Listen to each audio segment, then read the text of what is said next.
Hey everybody, this is Erman Baradi. It is Friday, August 27th. Today we have a very special guest, someone I reached out to personally. I saw him on Twitter.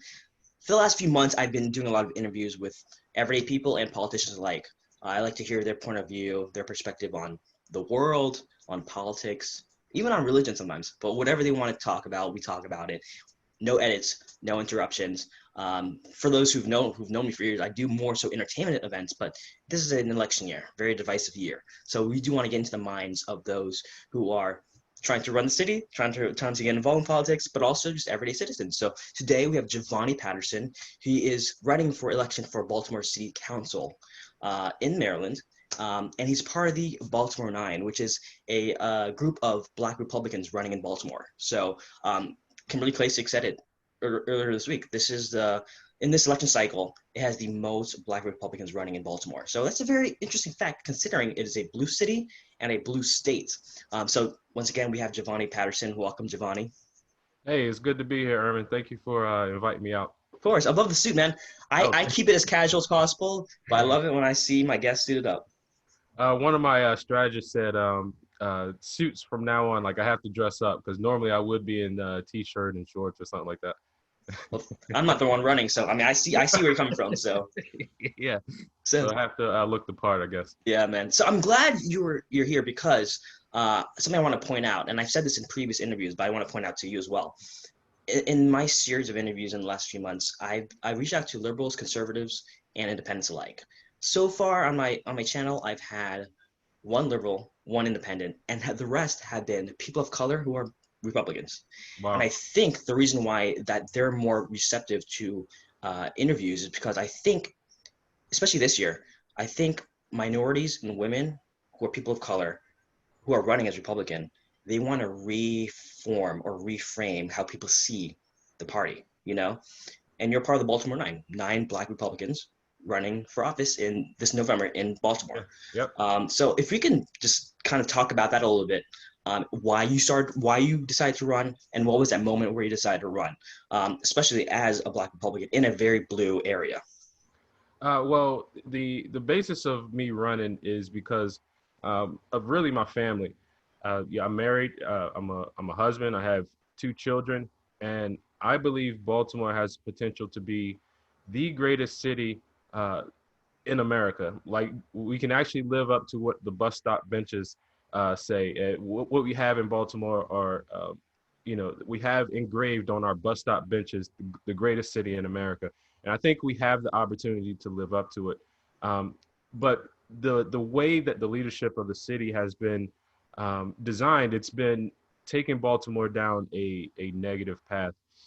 So they say, if you're not part of the change, then you need to keep your mouth shut. So that's what really got me into it because I wanted to see my kids be able to grow up in a very thriving, prosperous city. I want my children to be able to have a decent education. I want my children to be able to be safe walking down the street to play outside with their friends. So because of that, I wanted to take steps to be a voice of reason, be a voice of change, and infect that change within City Hall, which has led our city astray for so long. And actually, something I wanted to go back to just a little bit. I usually ask this as the first question, but I'm now asking this as the second question. My very first question I usually ask my guests is, I would love to know your upbringing, your environment, all that kind of stuff, because I think that information leads to your political thought later in life, right? So I'd love to know where you're born, your environment, that whole deal. Right. So I was born in Baltimore, downtown at I call it the worst hospital you could be born in. It was Maryland General at the time. It was so bad that my mom had to beg for me back because they gave her the wrong baby. so so they gave me to someone else at the time, and who knows what my life would have turned out to be, if I went with a different family. But I was born right here. We used to live on in the Park Heights community. Then uh, my mom decided, hey, it's time to leave because I don't want to raise my child in this particular environment after seeing some of the things that that she went through, including, you know, her brother. So my uncle was shot and killed, and the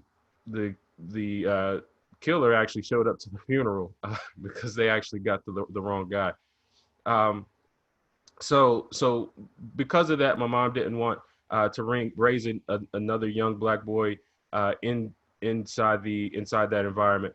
Uh, so so my parents, we moved to South Carolina. So I actually grew up in a two-parent household with both my parents. You know, graduated with honors from D.W. Daniel High School, and then, you know, came back to college in Maryland. So my roots are in Baltimore. There's just something about the city that I can't leave. It really is home. But one thing about, you know, the politics side of it. So I grew up conservative. You know, we valued family, we valued being around each other, we valued order. But politically, you know, when I asked my mom about the politicians or politics, asked my dad about politics, the general consensus they gave was, well, Democrats tend to be more for the black people, and Republicans tend to be for the rich. Now, my logical self at that age said, well, I am black and I'm not rich, so I probably should vote, you know, Democrat. And you know, so I was registered a Democrat for some time. And then what happened was I really started evaluating and really looking at the values of each party and the values that I actually hold dear to me. And then I noticed that, you know, I don't hate anyone because of the color of their skin. I don't, but I also believe in hard work, and I believe in that you have the ability to accomplish and achieve for yourself. You know, so that really kind of led me to the conservative platform, which more aligned with the Republican Party, and thus I registered as a Republican, and now I'm running as a Republican for City Council President of Baltimore City. There you have it. And so is this your first election? Yes, this very first election. So I'm learning a lot, growing a lot, being challenged a lot. So it's an awesome experience. Now you're part of the Baltimore Nine, which I mentioned earlier is a group of Black Republicans who are Yes. running for office this November. So my question is, did you come together, or did you just by chance like, oh, there's nine of us? Did you guys come in together, or was it just something like that was just coincidence? Well, there is a Baltimore Republican Central Committee, which is actually made up of majority Black people. So we have a central committee here, and you know, when it's election time, we say, hey, you know, who's gonna put their hat in the ring, and you know, this is what we've come up with. So it just so happens that a lot of us, you know, are Black Republicans, you know, more reflecting the demographics of the city. Now, I have to know. Well, I don't have to know, but I want to know for your audience. What are your biggest issues on your platform? What are you trying to tackle as someone who's running for Baltimore City Council President? Well, my campaign slogan is bringing family back, because I believe if we restore family order, we restore order in the home, we restore order in our streets, we restore order in our city hall and our governments. You know, but that's more of an esoteric kind of concept. So we need some tangible policy and legislation to go along with that. But I believe that's satisfied with the economic opportunities which allow families to build. So creating jobs, creating ownership, creating entrepreneurial in an entrepreneurial environment. So one thing that we have to do, I don't think, you know, a lot of people understand how the tax rate has really been detrimental to Baltimore and to building communities and businesses. But we have to cut our tax rate because, in my opinion, that is the biggest driver for the decay and decline of Baltimore City. Right now, we have the highest tax rate allowed by the state at property tax rate at 2.28%.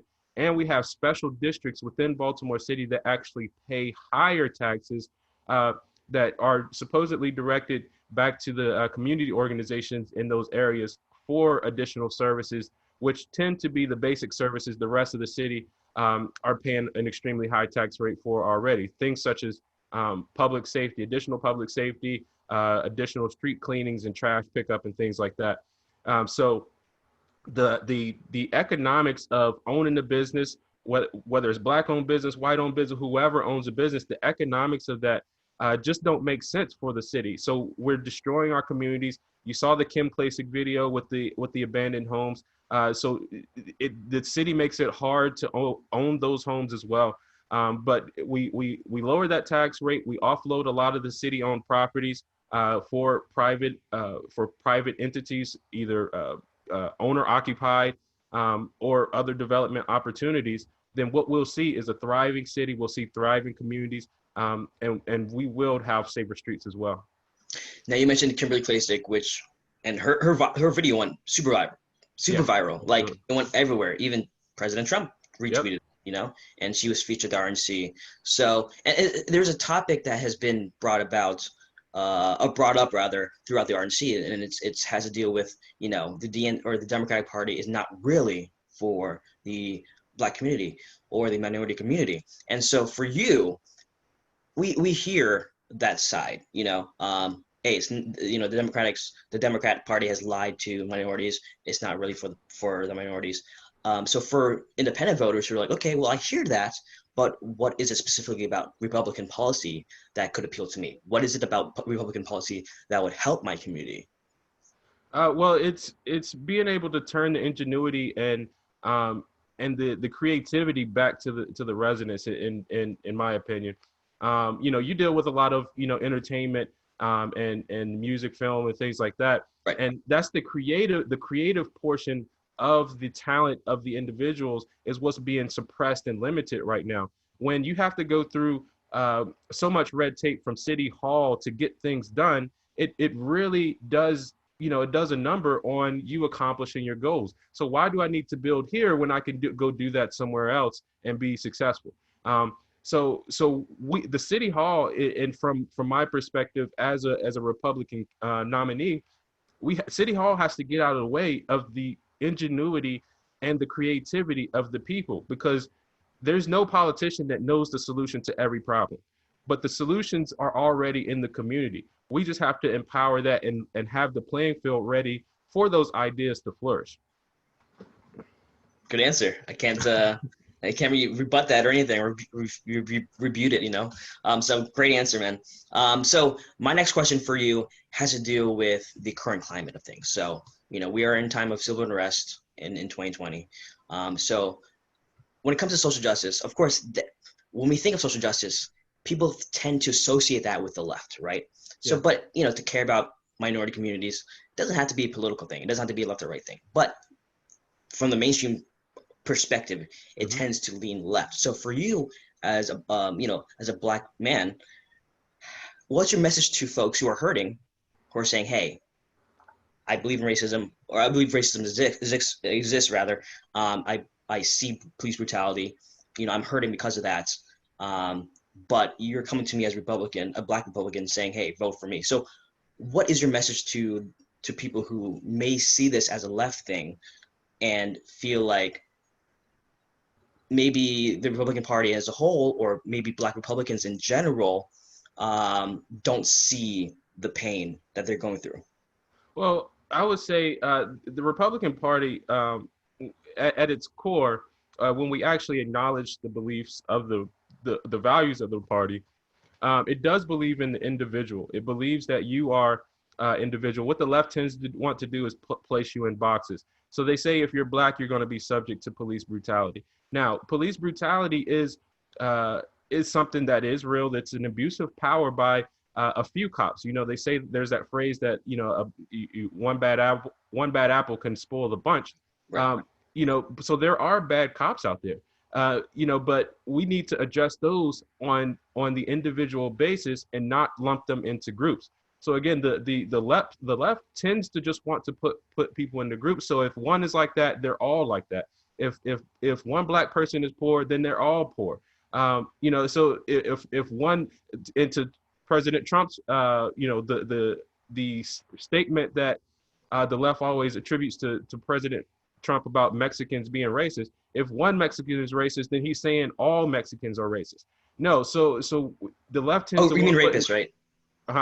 Yeah, rapist. Yeah, I'm sorry. So if we can't continue to put people in boxes if we want honest and open conversation and to resolve the issue.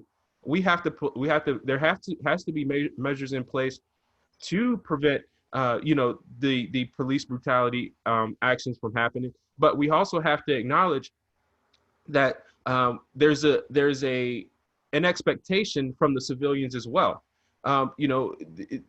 Officers are from our community. They look like me and you. They look like they have families just like you and I.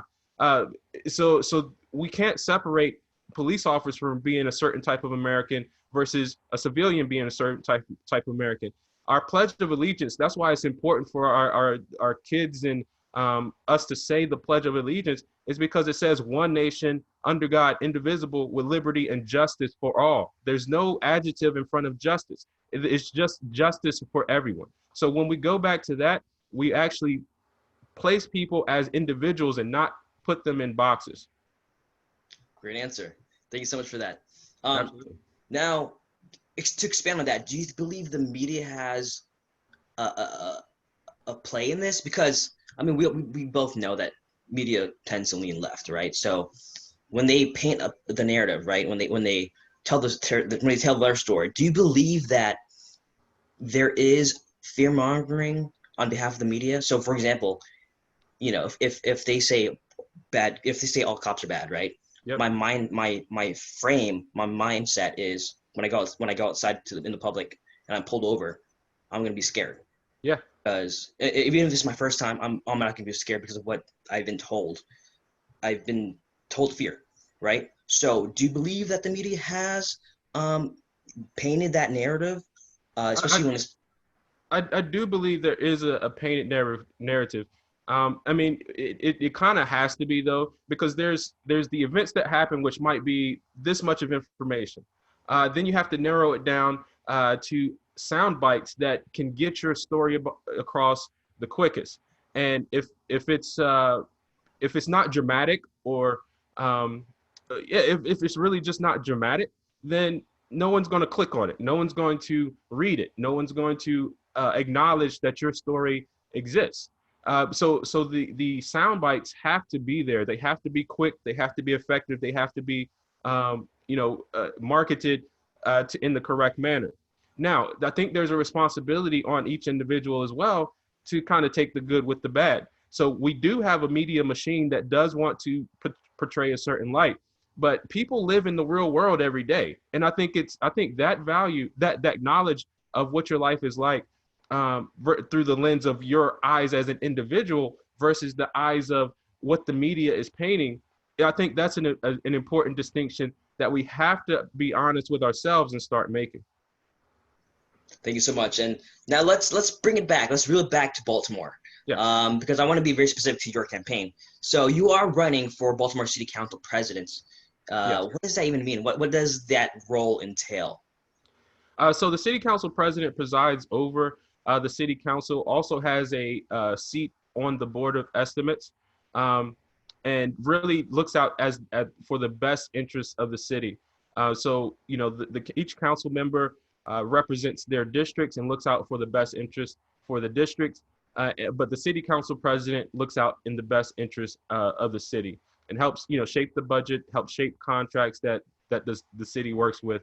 And it's a very powerful position, to say the least, and it does affect a lot of change within the city. Hey, more power to you, because you talk about budget, and that's not my specialty. That's not my forte. It's just numbers, man. Just numbers. Yeah, exactly. So if someone's to ask you, Jovani, I know you're running, but what is it about you that would benefit Baltimore? What is it that's missing that only you could fill the void of? First thing is that I'm not a recycled politician. We're not just recycling ideas, that haven't worked or failed in the past. Also, I haven't been in City Hall before, so these recycled politicians that have come up with new ideas, where were these ideas before? So I haven't been in City Hall. Also, for my competitor, for my opponent, Nick Mosby, I'm also not married to the state's attorney. So that right there in itself is a conflict of interest. So I don't have, baggage or ties with me. I'm a straight shooter. Also, I strongly believe that more money should be in the hands of the citizens of Baltimore, and less money should be within City Hall. Dang, you went right for Nick. Yeah, absolutely. How long has he been? Is he an incumbent or is he running new too? So he was on city council representing the 7th district, Okay. I believe from 2012 to 2016. Then he had a failed candidate campaign for mayor. And then now he's a state delegate. So he's been in Annapolis for the past 4 years or so. Gotcha. Well, best of luck, man. I see you have a few hobbies. Yes. Basically. I'd love to talk about you as a person. So let's get to know you as a human being, Jovani. So Yes. you play music, obviously. I see the mic, I see the filter, I see the keys, I see the guitar behind you. So what do you do musically? So I do produce a little bit. I've been around some of the greatest producers in Baltimore. That's why, part of my platform is bringing the music industry to Baltimore so we can have a thriving arts and music scene, and it become a culture, an economic driver within the city. So I'm a musician. I produce a little bit, but I really play drums and bass. I've played at several churches around Baltimore, and that's what I do. But professionally, I'm also a cybersecurity engineer. So that's what I do on a daily basis, solving some of the toughest cybersecurity challenges that we've seen, especially, it's one thing to talk about the coronavirus pandemic, but there is also a cyber pandemic, Mm, ongoing as well. right. I'm daily facing the tough task of fighting against that as well. Wow. And I mean, it's cool to hear that you're a producer. I mean, maybe if you win, you walk out to your own music. Yes, yes. That's the plan. Absolutely. That's the whole reason why you ran, right? That's the Yeah. whole reason because you just want to come out to your own music. I Yeah, so see. I've always thought about having like the boombox with me, and having my own theme song, like walking down the street. I think there was a Family Guy episode at one point that talked about him having his own theme music. Yeah. But yeah, I want to have my own theme music one day walking down the street. And so speaking of the pandemic, other than music, how have you been keeping busy outside of politics? Oh, well, the family's been great. I mean, we've been able to spend a lot of time together. If there's any silver lining as a result of the pandemic, it's that things have really slowed down to focus on things like family and spending time with kids, and my wife as well. So, I mean, I always made it a point to spend time with family anyway. We actually eat dinner every day. I made a point of we eat dinner together every day. I made it a point of that even before the pandemic.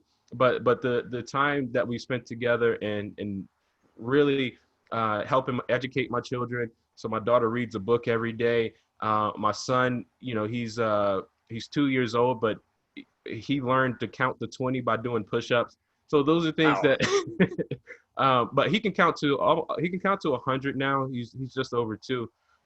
He knows his alphabet. He can identify all the letters and the sounds just pointing at him. So just being able to spend that time, you see how fast your children can grow. You see how fast your children can learn. Yeah. And it's really been amazing just being around them a lot more. In terms of push-ups, I think your son can count higher than I can. Oh, maybe. Maybe. He's Yeah. pretty Yeah. strong. He ran into the wall the other day, and I felt bad for the wall. Wow. Hope it's not broken, right? It's not caved Yeah, in. he's fine. Good, good, good. So, Everything's fine. so who are other politicians that you're keeping an eye on throughout this election cycle? Anyone else you're like, oh, I'm hoping they win? Well, definitely my running mates with Brendan Joyner, which I believe you interviewed, Yes, sir. I've interviewed David Brendan. Marshall Wright, um, uh, uh, Maria Vismal, Michelle Andrews, which I think you have on your schedule, um, Christopher Anderson, Eugene Boykai, Dr. Michael Nolet, and for mayor we have Shannon Wright. So, Yeah, we just I know been Shannon. Yeah. yeah. So we've been keeping up with each other, and challenging each other and trying to make the best of this. Very good. So before we go, I want to hear that. I want to hear that elevator pitch. I want to put you on the spot. I want to Okay. hear the elevator pitch as to why people should vote for Jovani Patterson in Baltimore this November. Well, the way I see Baltimore is like a puzzle. When you first get the puzzle, you see how beautiful it can be on the outside. But then when you open it up, all the pieces are out of place. They're out of order, but just need to be put together. But the thing is that the pieces are already in the box, and that's what I strongly believe about Baltimore. The pieces we have, it's already here. We just need the wherewithal and the energy to put it together. And I believe once we return the power to the people, those pieces will really start to fall in place. The government will play its role, the people will play their role, and we'll work together to make the beautiful picture that is Baltimore. Now, I think that was 31 seconds, but I'll let it slide, Jovani. For you, I'll let it slide. Maybe you want 1 second over, but it's okay. What's Um, what are your pages? Where can people find you on social media? And do you have an official campaign page? Yes, absolutely. So you can follow me on Twitter, MrJPISGREAT. Again, that's Mr. JP is great. You can visit my website. That's www.jp, the number 4, bmore.city. Again, that's www.jp4bmore.city. I have blog articles going up pretty much weekly, and also my Twitter feed is on my website as well. But if you want to get involved, definitely visit the webpage. But you can also contact me directly via my Facebook page. So Jovani Patterson for Baltimore. So you can just search that on the search, and it comes right up.